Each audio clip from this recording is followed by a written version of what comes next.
January the 18th. Genesis 37:1 through 38:30.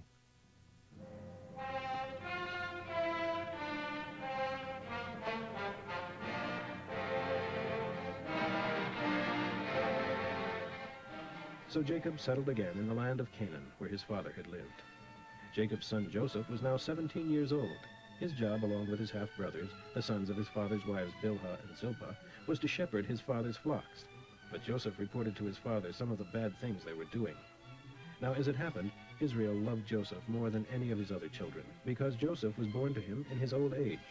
So one day Jacob gave him a special gift, a brightly colored coat. His brothers, of course, noticed their father's partiality and consequently hated Joseph. They couldn't say a kind word to him. One night, Joseph had a dream and promptly reported the details to his brothers, causing even deeper hatred. Listen to this. We were out in the field binding sheaves, and my sheaf stood up, and your sheaves all gathered around it and bowed low before it. So you want to be our king, do you?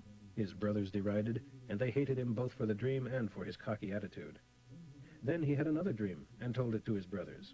Listen to my latest dream. The sun, moon, and 11 stars bowed low before me. This time he told his father as well as his brothers, but his father rebuked him. What is this? Shall I indeed, and your mother and brothers, come and bow before you? His brothers were fit to be tied concerning this affair, but his father gave it quite a bit of thought and wondered what it all meant. One day Joseph's brothers took their father's flocks to Shechem to graze them there. A few days later, Israel called for Joseph and told him, Your brothers are over in Shechem grazing the flocks. Go and see how they are getting along and how it is with the flocks, and bring me word. Very good. So he traveled to Shechem from his home at Hebron Valley. A man noticed him wandering in the fields. Who are you looking for? For my brothers and their flocks. Have you seen them? Yes, they are no longer here. I heard your brothers say they were going to Dothan. So Joseph followed them to Dothan and found them there. But when they saw him coming, recognizing him in the distance, they decided to kill him. Here comes that master dreamer. Come on, let's kill him and toss him into the well and tell Father that a wild animal has eaten him. Then we'll see what will become of all his dreams. But Reuben hoped to spare Joseph's life.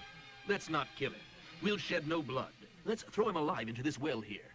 That way he'll die without our touching him. Reuben was planning to get him out later and return him to his father. So when Joseph got there, they pulled off his brightly colored robe and threw him into an empty well. There was no water in it. Then they sat down for supper. Suddenly, they noticed a string of camels coming towards them in the distance, probably Ishmaelite traders who were taking gum, spices, and herbs from Gilead to Egypt. Look there. Judah said to the others, Here come some Ishmaelites. Let's sell Joseph to them. Why kill him and have a guilty conscience? Let's not be responsible for his death, for after all, he is our brother. And his brothers agreed. So when the traders came by, his brothers pulled Joseph out of the well and sold him to them for 20 pieces of silver, and they took him along to Egypt. Sometime later, Reuben, who was away when the traders came by, returned to get Joseph out of the well. When Joseph wasn't there, he ripped at his clothes in anguish and frustration. The child is gone, and where shall I go now? Then the brothers killed a goat and spattered its blood on Joseph's coat and took the coat to their father and asked him to identify it. We found this in the field. Is it Joseph's coat or not? Their father recognized it at once. Yes, it is my son's coat. A wild animal has eaten him. Joseph is without doubt torn in pieces. Then Israel tore his garments and put on sackcloth and mourned for his son in deepest mourning for many weeks. His family all tried to comfort him, but it was no use. I will die in mourning for my son. He would say, and then break down and cry. Meanwhile, in Egypt, the traders sold Joseph to Potiphar, an officer of the Pharaoh, the king of Egypt. Potiphar was captain of the palace guard, the chief executioner.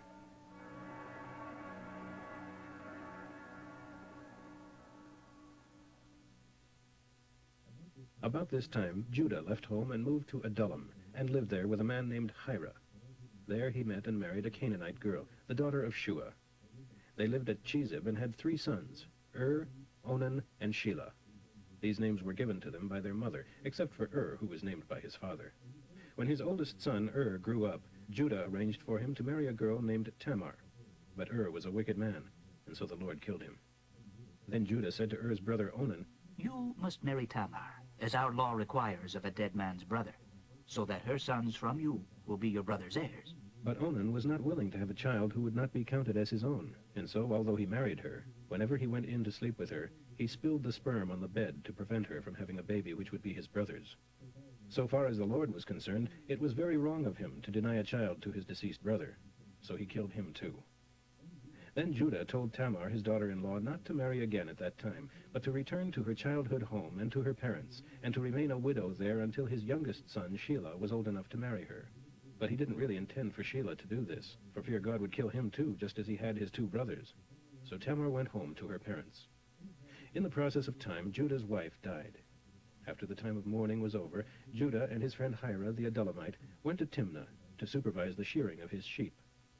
When someone told Tamar that her father-in-law had left for the sheep shearing at Timnah, and realizing by now that she was not going to be permitted to marry Shelah, though he was fully grown, she laid aside her widow's clothing and covered herself with a veil to disguise herself, and sat beside the road at the entrance to the village of Enaim, which is on the way to Timnah. Judah noticed her as he went by, and thought she was a prostitute, since her face was veiled. So he stopped and propositioned her to sleep with him, not realizing, of course, that she was his own daughter-in-law. How much will you pay me? I'll send you a young goat from my flock. What pledge will you give me so that I can be sure you will send it? Well, what do you want? Your identification seal and your walking stick. So he gave them to her, and she let him come and sleep with her, and she became pregnant as a result.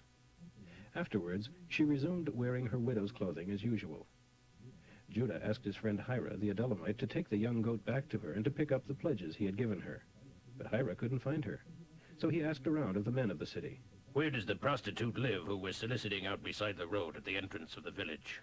But we've never had a public prostitute here. So he returned to Judah and told him he couldn't find her anywhere, and what the men of the place had told him. Then let her keep them. We tried our best. We'd be the laughingstock of the town to go back again.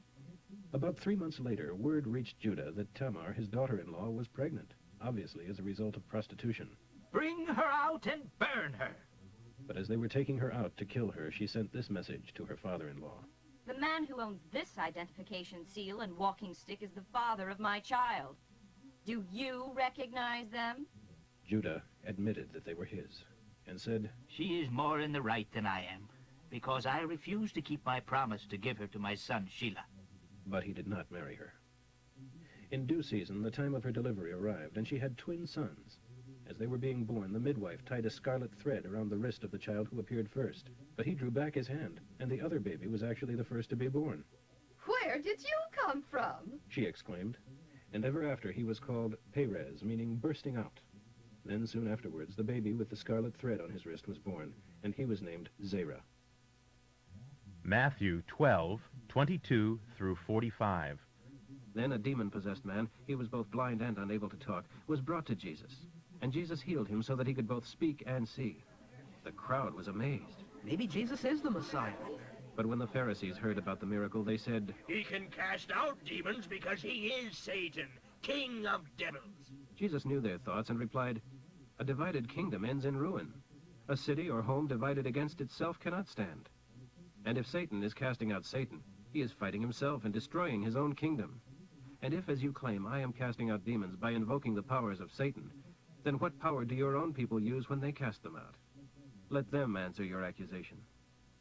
But if I am casting out demons by the Spirit of God, then the kingdom of God has arrived among you. One cannot rob Satan's kingdom without first binding Satan. Only then can his demons be cast out. Anyone who isn't helping me is harming me.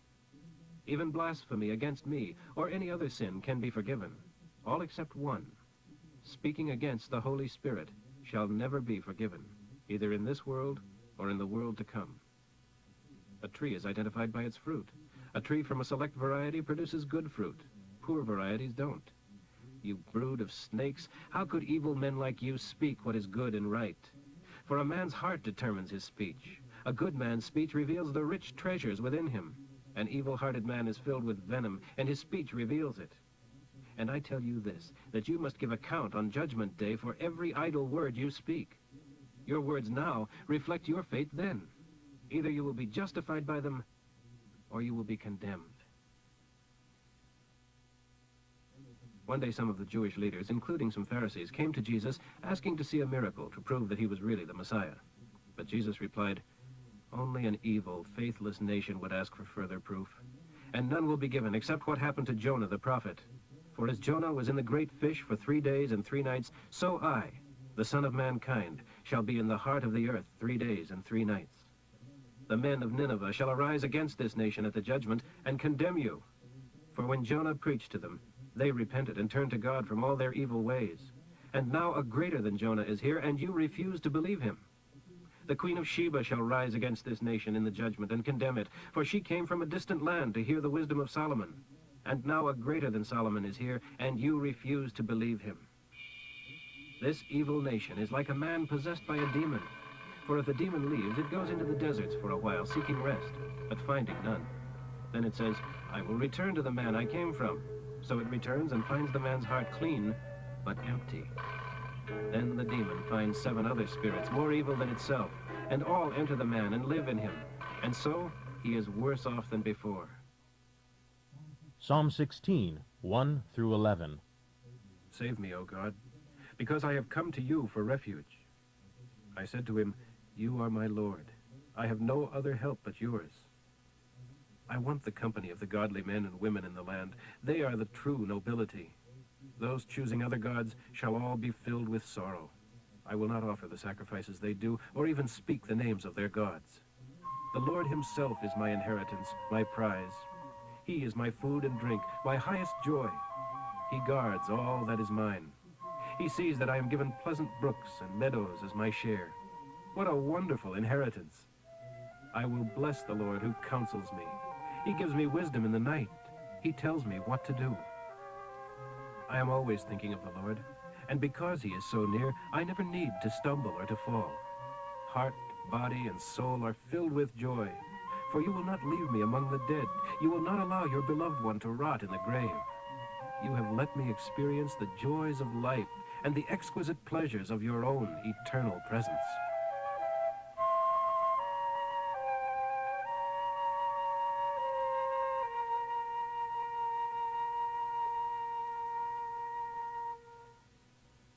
Proverbs for today, 3:27 through 32. Don't withhold repayment of your debts. Don't say some other time, if you can pay now. Don't plot against your neighbor. He is trusting you. Don't get into needless fights. Don't envy violent men. Don't copy their ways, for such men are an abomination to the Lord. But he gives his friendship to the godly.